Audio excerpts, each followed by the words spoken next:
Phytogeography of India. Bharat का पादप भूगोल। भारत एक विशाल उपमहाद्वीप है जिसमें मृदा, जलवायु तथा वनस्पति विविधता का व्यापक प्रसार व भिन्नताएं मिलती हैं। उक्त विविधताओं के कारण भारतवर्ष के विभिन्न क्षेत्रों में वनस्पति जात भी भिन्न भिन्न प्रकार का पाया जाता है। भारत में एल्पाइन से लेकर इक्वेटोरियल प्रकार की जलवायु व वनस्पति पाई जाती है। As we have already discussed, phytogeography is the study of distribution of plant species and elucidation of origin of flora. Here we can see the map of India displaying geographical regions as affecting its biodiversity. The distribution of plants is mainly controlled by climatic factors such as temperature, altitude, precipitation, atmospheric moisture, light intensity and duration. Then it depends on types of soil, and biotic factors also play an important role in distribution and establishment of species. The first we'll take the soil factor. Here in this picture we can see the map of India showing major soil types which are found in a country. On the basis of their nature and composition, the soils of India have been classified into 6 major types, which are alluvial soils, black soils, red soils, skeletal or mountain soils, desert soils, and laterite soils, which are also known as latosols.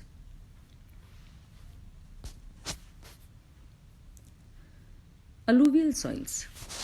These occur chiefly in the Indo-Gangetic plain covering the states of Punjab and Haryana in the northwest, UP and Bihar in the north, and Bengal and parts of Meghalaya, Orissa in the northeast, as we can see in the picture. The alluvial zone is depicted by the light yellow color.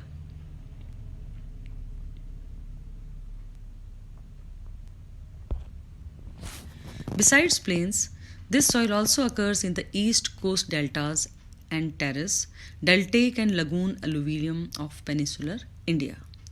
The soil is rich in loams and clay components in Punjab and western Ganga plains, the loam component increasing and sand decreasing in the central Ganga plains, where the much calcareous kankar is common.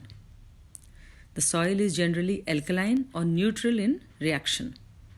In Ganga-Brahmaputra plains, the soil contains very fine particles varying from loams to very fine silt clay. Then comes the black soils.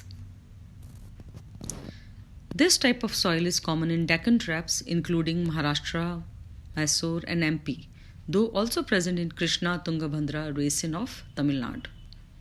In western Deccan, these are indeed black cotton soils, which is also known as regur, where in the eastern part these are medium, light, black type.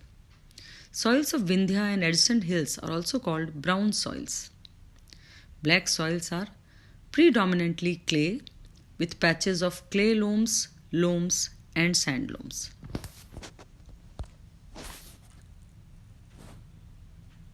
Then comes the red soils or lal mrida. They cover large areas in south and in the northeast of the peninsula, as we can see in the map. Such soils occur in Andhra Pradesh, Tamil Nadu and parts of Bihar, Odisha, UP and West Bengal. Their red color is due to high proportion of iron components. These are mainly sandy to loam in texture with gravels on upper slopes, then sandy soils, deeper loamy soils on lower slopes, and loams or rather clay in the valley bottoms. In addition, Clay of true as well as low laterites also occur in this zone in the Western Ghats and Kerala, respectively. Moreover, there are also a number of red, yellowish, and whitish clays in some parts of southwest India. Then comes the fourth type of soils, which are known as the laterite soils or latosols.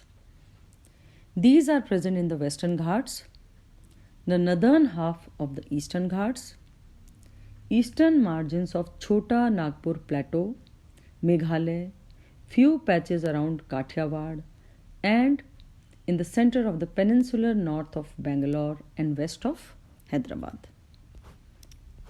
as we can see in the map.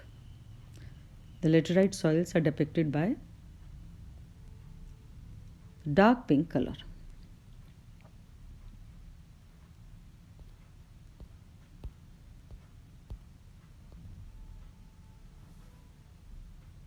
These soils have porous clay rich in hydroxides of iron and aluminium. At low elevations, such soils are suitable for paddy cultivation, whereas those at higher elevations, these favor the growth of coffee, rubber, tea, and cinchona or dalchini.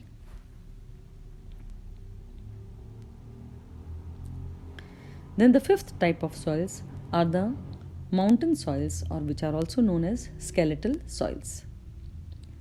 They occur in northwestern hills or the Aravallis, where they are stony, sandy hillfoot fans and slope colluvium, and in the humid south and east of Himalayas, and in Meghalaya, where these are more clay in texture.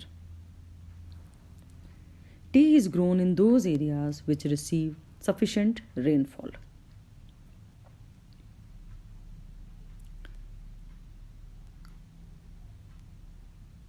These soils are formed as a result of the accumulation of organic matter derived from forest growth. Then comes the last type of soils, that is the desert soils. These cover large parts of Rajasthan and semi-arid areas of Rann of Kutch. As evaporation is in excess of rainfall, the soil has a high salt content and saline layers form a hard crust. These soils are generally sandy and deficient in organic matter.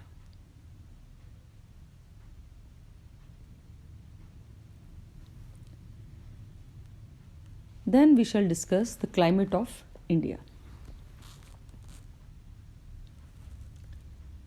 Indian subcontinent lies entirely to the north of the equator, between latitudes 8 degrees and 36 degrees north. Thus, India is supposed to be a tropical country, although the northern part, the Gangetic Plains, belongs geographically to the north temperate zone of the world.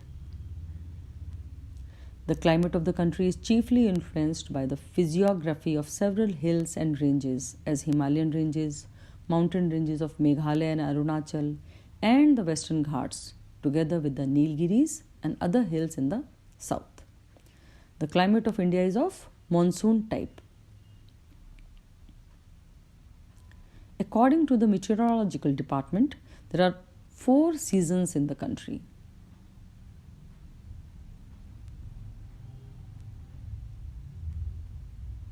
The cool season from mid-December to Feb, the hot dry season from March to mid-June, the wet season from mid-June to mid-September, and the season of retreating monsoon from mid-September to mid-December.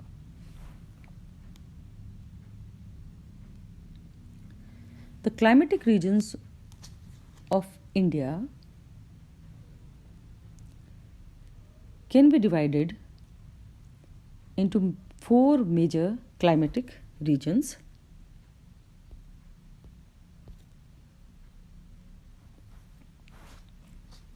On the basis of the annual precipitation. These are the wet zone, intermediate zone, dry zone, and the arid zone. The wet zone rainfall is very heavy, more than 200 centimeters. This zone includes the western slopes of the Western Ghats and hills of Meghalaya and Bengal, and the Tarai regions of Bihar and UP. पश्चिमी घाट, मेघालय और बंगाल के hills और बिहार और UP का तराई क्षेत्र. The northern half of the western slopes has long and the southern half short dry seasons. The vegetation is chiefly of evergreen forests and the paddy is the main crop. Then comes the intermediate zone.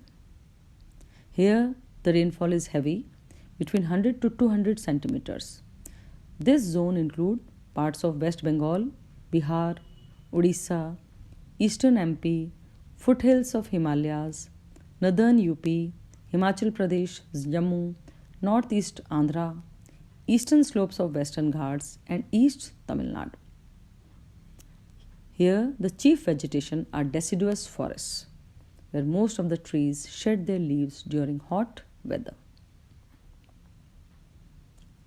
Then the third zone, that is the dry zone, the Shushk Kshetra. Rainfall is moderate, between 50 to 100 centimeter. This zone includes Punjab, UP, Delhi, Western MP, Gujarat, Maharashtra, Karnataka, Southern Andhra Pradesh, and Tamil Nadu, thus comprising Karnataka, northwestern Deccan, upper Ganges Plain, and upper Punjab Plain. The chief vegetation is of dry, deciduous, and thorn scrub type. In some localities, there are present dry deciduous forests of the type found in intermediate zone. Wheat and millets are the chief agricultural crops.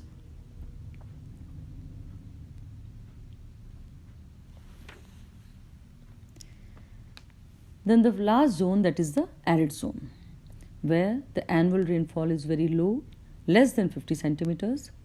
This zone includes the northwest lowland and northwest plateau, thus covering whole of the western parts of the country. जिसमें आता है south western parts of Punjab, Rajasthan and north west Gujarat. The natural vegetation is thorn forest with large areas of desert and semi-desert conditions.